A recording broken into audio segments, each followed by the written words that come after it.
Yo, yo, yo, yo, yo, what's going on? It's the NRW, where nerds rule the world. It's your boy, Kuya P, aka Patrick Michael Strange, and I'm back with another review for the NRW. Today, I got an amazing one called All the Streets Are Silent. It's a documentary about the convergence of hip-hop and skateboarding from 1987 to 1997, y'all. I got so much to say about this film, but I'm gonna let the trailer do its talking, and then I'm gonna come back to do my review with my Something or Nothing podcast homies, Rukage and Tranquil Ashes. So let's check out the trailer and we'll come back with our review. So here we go. All the streets are silent. Boom. This is Anthony Correa, and he came all the way down from New Jersey just to land this trick. He's gonna land it right now.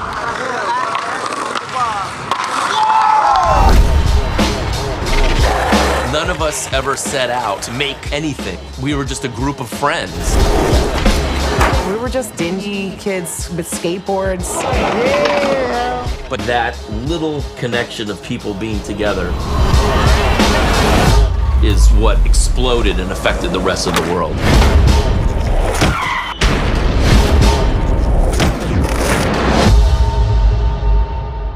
Filming again, Eli. In skateboarding, you had California, and on the East Coast, it was New York. We inhabited the spaces that mainstreamers didn't. They can't do that shit at West Coast, you know what I'm saying? New York. It all started from that nightclub, Mars. They was playing all the freshest hip-hop. Being a kid from the hood and picking up skateboarding, you just had to be thinking on some other shit. We were like, hey man, we could use the rapping over the skateboarding. This VHS tape resonated so strongly with people. To see skate culture and hip hop culture like really find the synergy just made sense. It's the same expression, but two different presentations. If you're dope, you're dope. It don't matter if you're black, white, spotted, or dotted. It was like a puzzle that all came together. It didn't really matter where you came from. As long as you fit in that puzzle, you were good. Supreme opened, and it was like a place for everyone to go and hang out. They had the rap kids and the skate kids. People wanted to be part of that world. Brooklyn, not frauds. We could never have fathomed that. All these things that were like our little things became mainstream. Look how all of these people have flourished. It's damn near the birth of so many other things.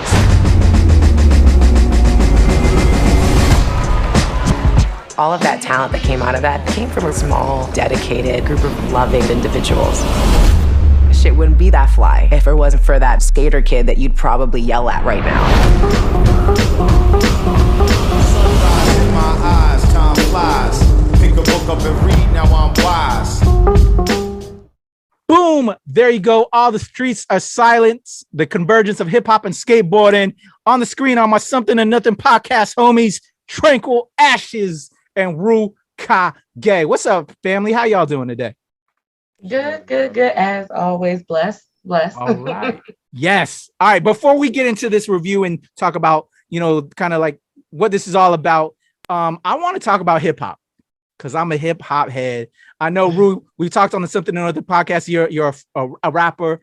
You're not rapping like you used to. You're a quote unquote former rapper. But to me, I don't want to say former because when you're a rapper, you still always got rhymes in your head and you're still freestyling and all that. So you're never not still rapping. Always an MC. So yes, sir. Do you feel me? That always, there you go. Always an MC. So I want to talk about real quick before we get into our discussion on this film is what is for both of y'all. Can you recall the first hip hop track you ever heard and just the feeling of that after that first hip hop track? What was the first hip hop track you ever heard that you can recall? It was either Good Morning by Kanye West, because remember, I'm young, y'all. Yeah, that's right. You're a young cat. Go ahead, Ru. Or it was, I think it might have been Dear Mama. All right. So what was the vibe? What was it? What was that experience like for you hearing either of those two tracks for the first time? And what, like, falling in love with hip hop? Well, or were those the tracks that made you fall in love with hip hop? Because that might not have been. It could have been the first you heard. But what did you fall in love with hip hop? What track made you fall in love with hip hop? You want to know the song that made me want to start rapping? Go ahead. Sky's the Limit by Biggie. that song, I was like, those bars inspired me. I was like, yo, and I didn't even know if I could do it. And to be honest with you, I couldn't do it for like the first 5 years. But practice, makes perfect. And I'm not saying I'm perfect or nothing, but I was able to lay it down for a cool minute. I'm not even trying to like boast myself, nothing like that. But you can ask cats in my city. I made a name for myself for a while. Like people still walk up and ask about music. I'm just like, but yeah, that's my experience with hip hop. Okay. Tranquil, tell us about the first hip hop song that you can recall hearing, and then from there, what made you fall in love with hip hop, and also even that experience of hip hop for the first time, and then what song, or if that wasn't the first song that made you fall in love with hip hop, what is the first song that made you fall in love with hip hop? That's such a difficult question, because I feel like there's so many songs that I could think of that I heard of in my younger years that were impactful, or that I played over and over and over again, back when you bought CDs. By 20s. So then just share your story with hip hop, your personal story with hip hop. So I would say, honestly, for me, I feel like the pivotal album was A Miseducation of Lauryn Hill. Seeing just her content, the things that she spoke about in her songs, and that thing, they're very woman inspirational, women empowering, very different, I think, to a lot of other rap that was out at the time, especially coming from a female rapper. And on top of that, I saw her, in Sister Sister. She branched out and she was in Sister Sister. And I think she just kind of gave me an idea of whoa, there's a lot you can do, out here. And I just think from that point on, I really paid attention to, the music. I was always dancing and stuff, but I wasn't paying attention. And I think The Miseducation of Lauryn Hill made me pay attention. I feel that. I love that. That's I just gotta say that's one of my favorite albums of all time too. Hell yeah. And Lauryn Hill, deadass, is one of the best. I won't even say female, because she's better than most dudes. She's one of the best tell rappers it.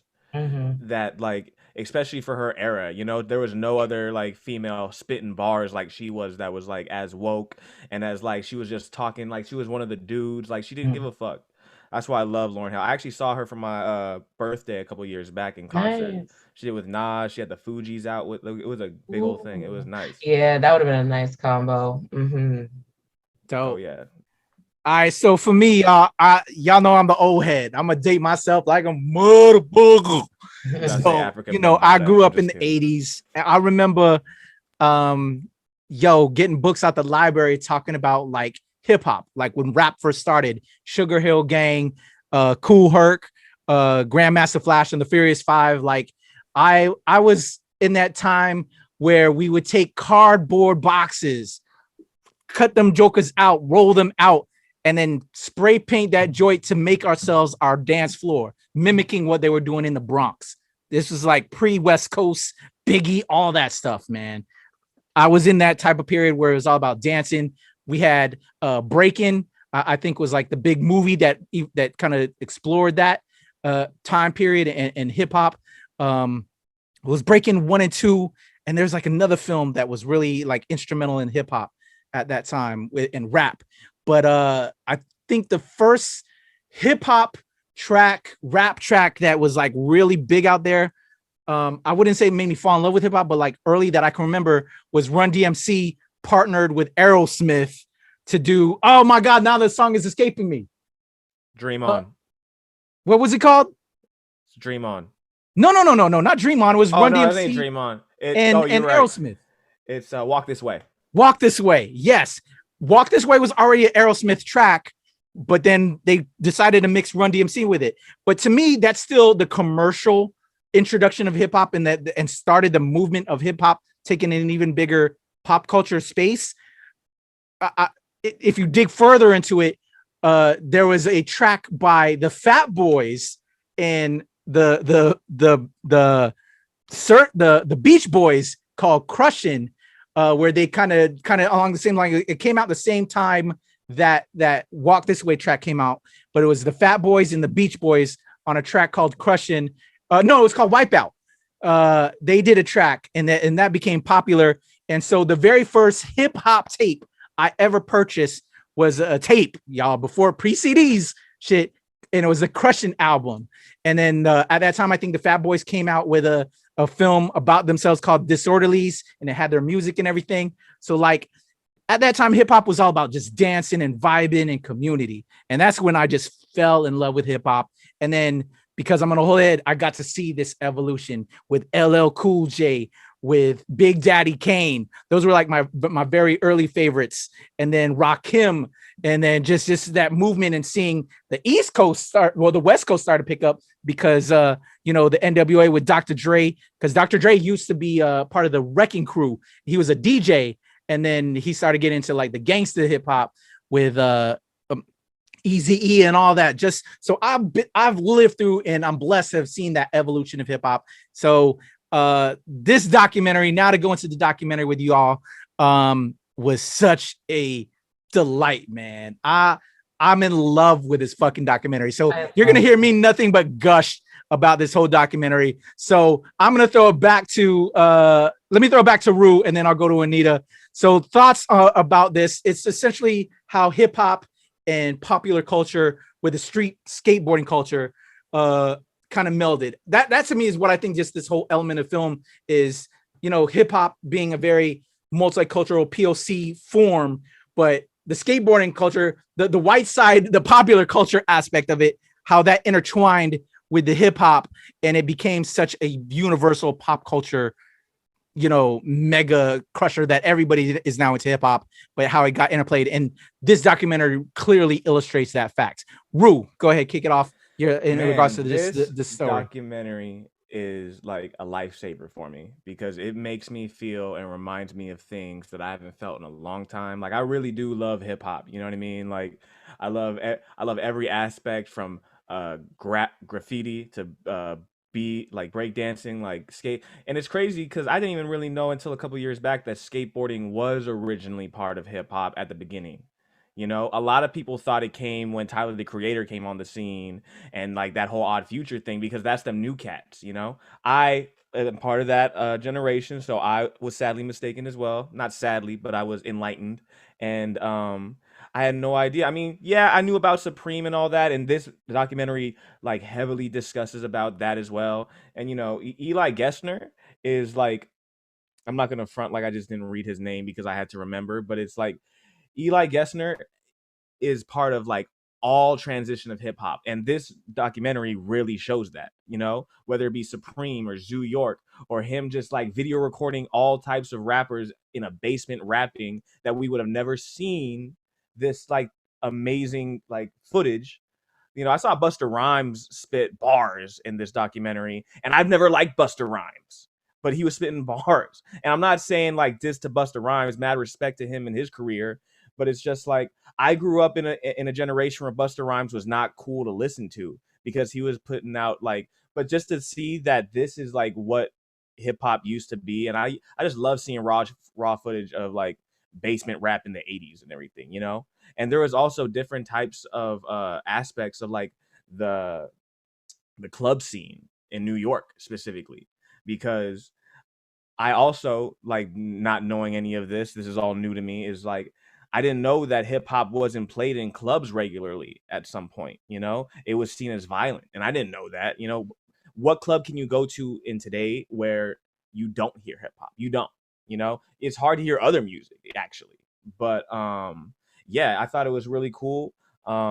Just like how they had those other levels of like different genres, as you would, and I could just go on and on about this movie, man, and just like how amazing, like I feel like this is important for people to watch, to remember the roots of what hip hop really is. And it's raw, it ain't what you see on the television or on your iPhone, on Instagram, with all these chains and all these cars and all these like, booties in your face, just like doing all like types of things. Like it was actually like just a bunch of kids like struggling, but making the best of their situation and putting like the best kind of art that was like in their heads of the times out there in whatever way they could. And I'm gonna let you guys get back to it because, like I said, I can go on and on and on about this. So I would love to hear what you guys have to say. Go ahead, Tranquil. Yeah, I love this movie. It was great. There's a lot of things I did not know. That is for sure, because while I'm not, quite as young as Rue, I'm still not still wasn't around during the era of the movie. You're not as old as your boy. I wasn't not as old as your boy. I wasn't trying to say it. But one, like you had mentioned Supreme. I did not. So let me tell you how I always thought Supreme was a bougie clothing brand, because for me, I was introduced to Supreme maybe 10 years ago, but by then Supreme was a multi-billion-dollar brand, and everybody was wearing it, and I just couldn't understand it. I was like, I didn't know where it stemmed from, or what was so special about Supreme or whatnot. And this movie illuminated the whole concept to me of why people are so into Supreme as a brand or as an idea, really. And also, I kind of saw myself a little bit in this movie, because while I'm not from New York, I'm from Baltimore, which is another kind of roughity rough, very creative city. And a lot of my friends in, middle school and high school, especially my male friends, were Black skater boys. And, they were, that it wasn't cool to be a Black skater kid back in those days. Now being a skater kid is seen as really cool, not so much rebel anymore, and I was like, wow, this is kind of where the roots of, being a skater and Tony Hawk, I played those games. I was a I played Tony Hawk Pro Skater, and how why those beats were playing on that game. And now it just makes a whole lot of sense. And also just the amount of people that came out of just this one little, this one group, the amount of talent. And people had no idea that it even was in this bubble, like Rosario Dawson. I was like, whoa, she was in this. And then I really want to see those two movies they speak of. I think it was Kids and Zoo York Preview. I haven't seen either one. Well, the Zoo York mixtape. But I definitely, and actually, that was gonna be one of the enders when we leave off of this. Okay. I want y'all both to see Kids. With Chloe Savini and Rosario Dawson and Harold Hunter, everybody that you saw when they were talking about it in this. Mm-hmm. It's gonna blow your fucking mind. It's at the time when it came out, it was insane. People were losing it because of just some of the stuff that goes down in it. So for y'all watching this, I'm gonna see if Rue and Anita can watch it. I'm gonna make sure they can get their hands on it, because I want to do a review with both of y'all about this film. If y'all haven't seen it, I've seen this movie. You seen it, Rue? Oh, I've been seeing this movie. I was watching this movie back in high school. Oh, so you already know it. Okay. Yeah. So you know what I'm talking about. You see both movies? I've never seen the Zoo York one. It's more of a skate video, but it's more of a skate video than a movie. It's a mixtape with skateboarding, that you saw presented with the hip hop and then the skateboarding. The funny thing about that tape though is it was the first tape to really have hip hop music over it. I mean, there was little things over they would have on tapes here, but to actually put out as a for real serious skateboard. I know I just talked highly of hip hop and everything. I'm gonna give this back to Tranquil, because I didn't even mention how much of a skateboarder I also was, but that's for another time. Okay. Go ahead, Tranquil. Oh, that's good. I mean, for me, I tried this. I didn't try that hard. I tried to skateboard a couple of times, and sometimes those falls, it just wasn't worth it for me. Wasn't worth it for me. I also am a little bit more top heavy than most. So, balance and all. So, but yeah, I just, the movie was just so very informative. There's a lot of things I didn't know, and it was just nice. I think it represents a time that we're trying to get back to. This current, culture of heightened thought process on togetherness, inclusion, all of that I feel like is very represented in this film, about how all these different groups of people found common ground in, you know, the things that they loved, and then they all came together, and then now we have half the pop culture that we talk about because of these people. So A+. I wish it was longer. Hell yeah, I love it too. Like, I wish this was like a Netflix series, you know what I'm saying? Yep. Like, give me like 8 episodes, 12 up, you know what I'm saying? Like 8-hour long episodes, you know what I'm saying? I want 8 hours of this shit because it's just so good. There's so much more they could have dived into, but I love as an old head that's seen this evolution and grow within it. Like, I love that now, like young cats like Rue, who learned a whole lot and stuff that you didn't know, Anita, are now going to see this, and now it'll be topics of conversation, because like now, like you said, Tranquil, you're provoked to see Larry Clark's Kids, and I can't wait to hear what your thoughts on it, because it was mind-blowing for me when I first saw it, and I love that Rue, because he's a hip-hop head, kind of got into it and caught it early on. Man, it's such a groundbreaking film, and it was at its time when it was released. But just all these evolutions in hip hop, and now that Mars is now getting its love, that amazing club that I wish I could have gone to when it was around. But that actually, I wasn't of age at that time to hit the club, so, and not in New York for me to had been there. But I've been to very similar clubs in that respects when I did travel to New York once I was older.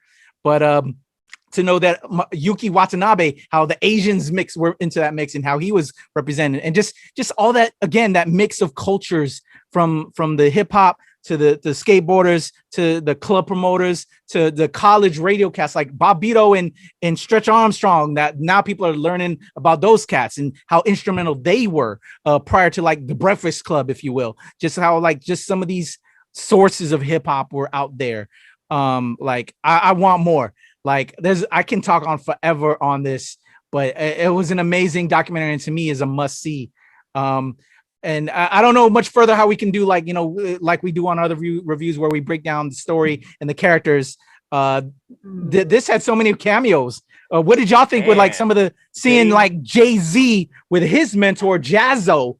And they showed us that clip that Eli, shout out to Eli Gessner. Let me also show that man love to, again, like you said, Rue, to have that forward thinking and getting all these amazing moments and be in the room where it happened. Shout out to Hamilton and Lin-Manuel Miranda. I'm in the room where it happened, to be there to capture this dope ass content, to be with Bobbito when they brought it, when Busta, like you just said, Rue, that you weren't a big fan. I'm a huge Busta fan because he was the leaders of the new school. Remember Higher Learning, Anita? Do you come tell me? I hope that's in your time period. But Higher Learning wasn't, but I listened to it. I just realized I have been mistaking Busta Rhyme for Flo Rida. Oh no! Oh hell no, brother! No. That's timeout territory. All right, No. Did you see Higher Learning, Rue? Have you seen Higher Learning? I might have. Is that like it's another film? Classic. Tyra Banks. The white boy. What's Tyra his name? Banks. I haven't seen it. I haven't never seen a Tyra Banks movie in my life. And who was his co-star? Do you remember the co-star? I can't think of the name. I'm thinking I know who you're. I can't think of the name, but I've seen it. It wasn't in my time, but I like Busta Rhymes. But you've seen it.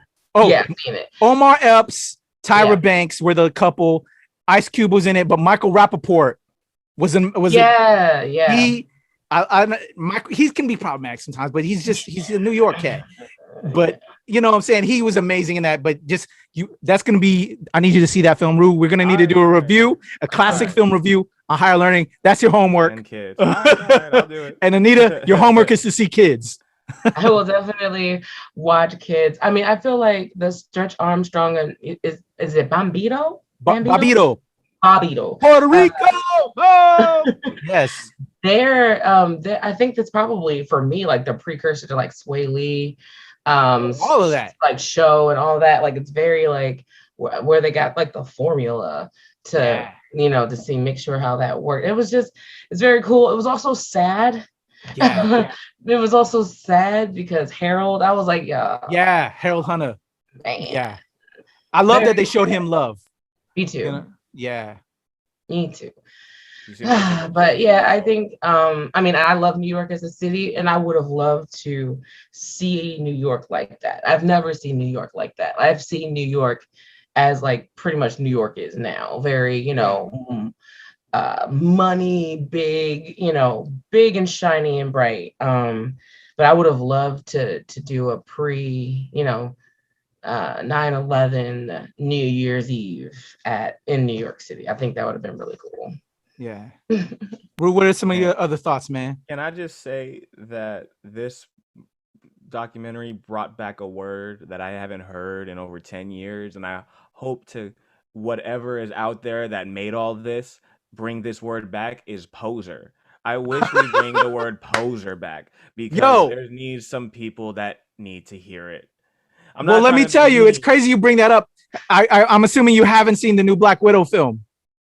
No, I'm gonna wait till my next off day so I can watch it right in the theater. Okay, well, Black Widow's gonna bring back Poser for you, bro. Okay. Poser's gonna be back with a vengeance. Poser's gonna be back with a vengeance. I'm not looking forward. Well, it's funny that you bring that up because I was actually going to bring that up too, in a way, to Supreme, because how I feel like they feel about Supreme is kind of how I felt about Trips and all kinds like those types of hot topic posts, before this hot topic, the ones where it was dim lights and your parents didn't want you to go into the hot topic. Like Spencer's.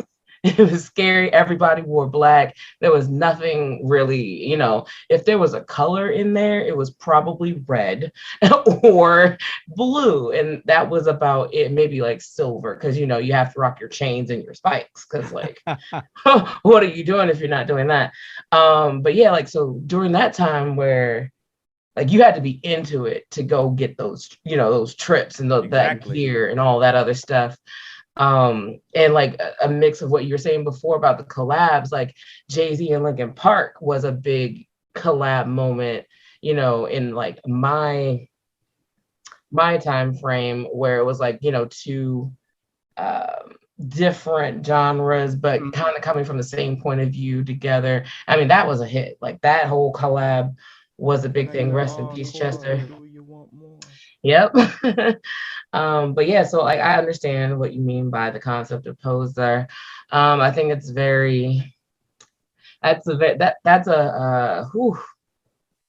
in today's world, that is a tricky subject. It is because when you want things to be, is it inclusive? It's not exclusive because like that means you're excluding. Okay. Yeah. Okay. Inclusive. So like when you want, I just feel like you're right. It is hard because it's like you want everybody to enjoy whatever it is that they're trying to enjoy. But at the same time, like, are you enjoying it because you truly love it, or are you enjoying it because you're seeing others doing it and you want to follow along because you're not taking the time to figure out what you like? And one thing that I really did like about this film is they didn't hold back on that. They were really they were really upfront about like, and it wasn't even at the end because they really like actually put it out there at the end where it's just like, yeah, this is what hip hop is now, and it's sad, but it is what it is.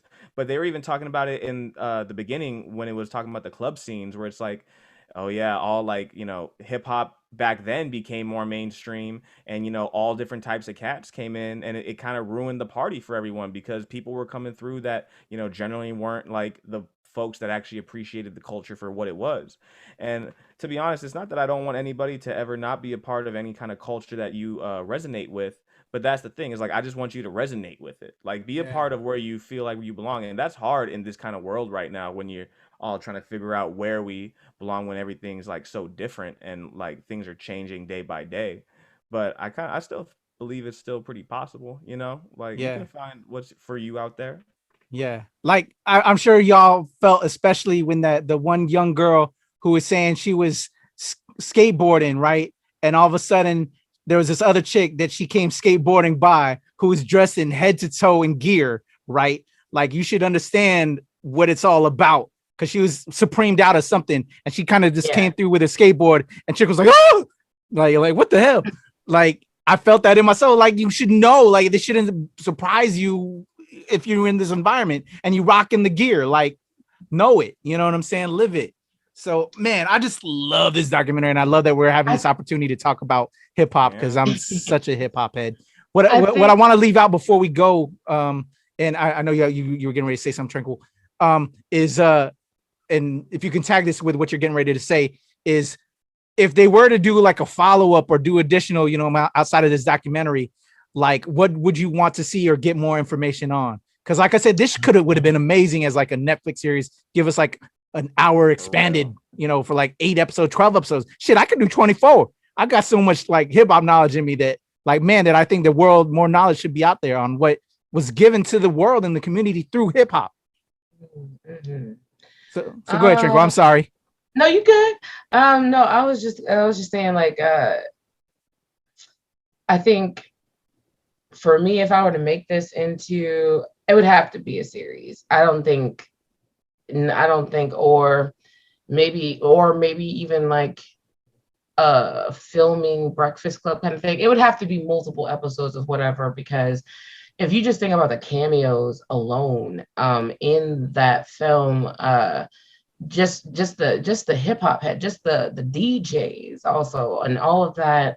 I had no idea about Mars as a club, so all that information for me is new. But I've been to clubs that have multi-tiered floors, and I'm assuming that's where they must have gotten the idea for different floors for different types of music or whatnot.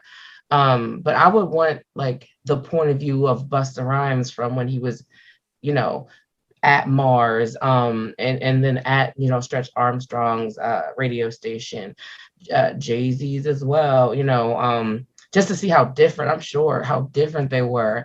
Biggie, all of those people that, you know, basically became famous because of that club.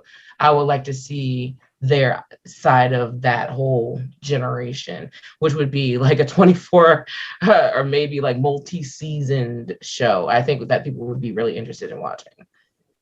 Rue, what about you?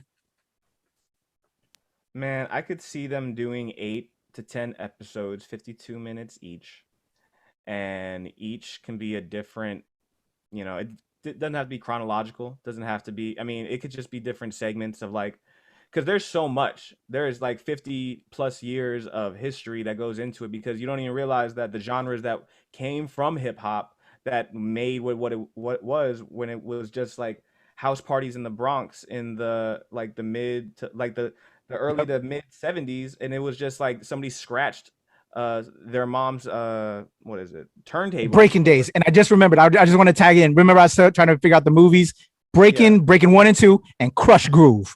Crush Groove was the other dope ass movie back then. Like I said, I'm an old head. Anyway, go ahead, Meryl. But yeah, I would love to see you know, the very beginning of that. I would love to see, you know, I would love to see like a segment with like hip hop, and like it turned into like where it basically kind of like got into the film industry when we started seeing films like Boys in the Hood, or even Belly. those like Belly, even the lower ones like The Wash. Like if anybody hasn't seen The Wash, with come on now, Bones, you need to watch it. Anyway, Yes. like stuff like that. Like I would love to just see like every different aspect, and even into the newer ages when it became more into the internet, and that's when hip hop really shifted. Like I feel like I still believe the first internet rapper was Soulja Boy. You know, as weird as that may sound, I think he was. You know, He was the first TikTok dancer for sure, even before TikTok was around. Exactly. You know, I mean, dances for every genre, especially of like ones that originated from Black culture, always had dances. You know, that's what we get from our Black brothers and sisters. We get fucking some nice ass moves. But yeah, so like I said, I'm with you right there, Kuya. I can go on and on about like what I would love to see. I would love to.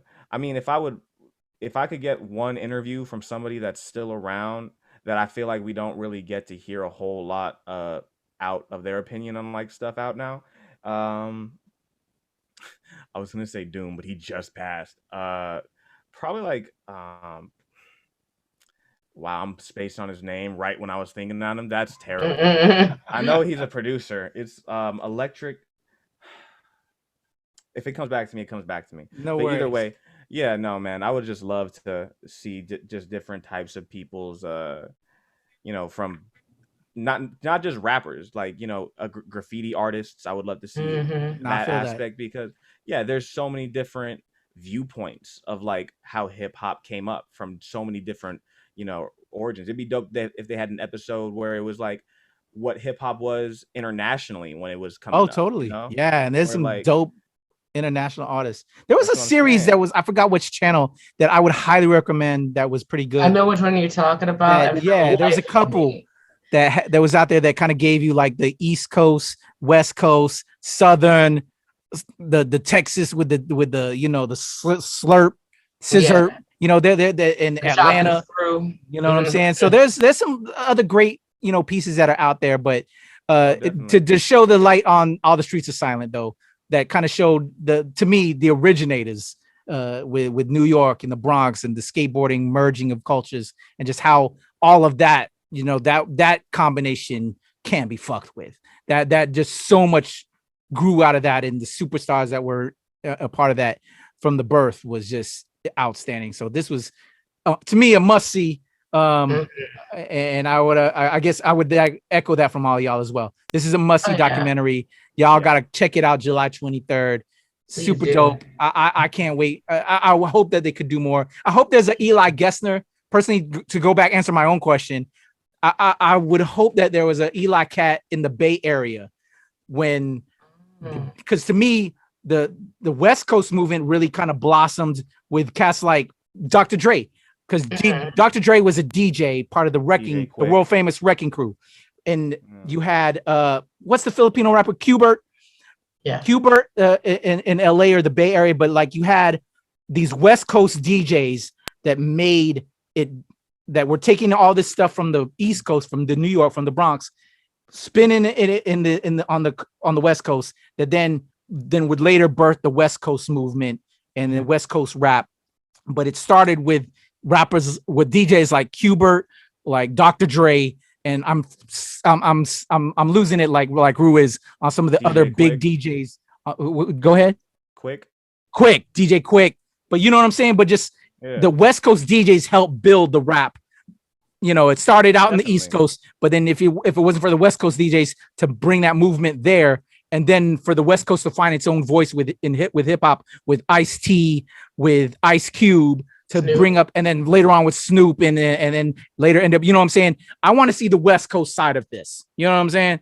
Sure. And I know there had to be filmmakers out there that I'm talking about Filipino cats out there that I know were right there recording shit, just like Eli was out there on the East Coast, that has this footage that just hasn't been brought to the arena yet. And I can't wait for that documentary to happen, because I know it's out there. Yeah.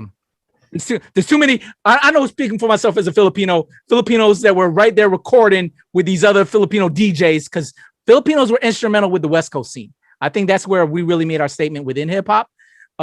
Especially because like DJ Qbert, like these cats were the ones that started on the West Coast to then bring up that West Coast scene, along with Dre and everybody else out there. So I know it's out there. I know that footage is waiting to be seen, and I can't wait to see it. But this, All the Streets Are Silent, is a must see. What'd you say, Rue? They need to put battling. I need to see a whole documentary. Oh, battling, yes. Nobody even touched up on battling on this one. That's one thing I could say that I wish they did. Yeah, I'm with you. We need battling, as well as on the dance. Battling and dance, and then battling. Oh yeah, breakdancing for sure. You know what I'm saying? Break battles, because that's where your boy started. You know what I'm saying? I was battling breaking, but battling both in dance and also in rhymes. We need both those elements. Could you slide on your head like they did in with that Chris Brown movie? They just slid. Could you do that? Were you that? I don't know. That seems like a lot of work. Slide on your head. Like, were you able to do all that? I can do a little something, but I'm not even gonna try that right now. My body's too old and too broke. But I could do a little song. I could do, and rhymes too. I was in a little bit of rhymes too. But anyway, I could talk all day on All Streets Are Silent. Man, this was a great documentary. It's a must see for me. What about y'all? Before we sign off, must see. Highly recommend. Must see. Want more of it? Hell yeah! All right. So before we sign out, Tranquil, let them know how they can reach out to you and all of that.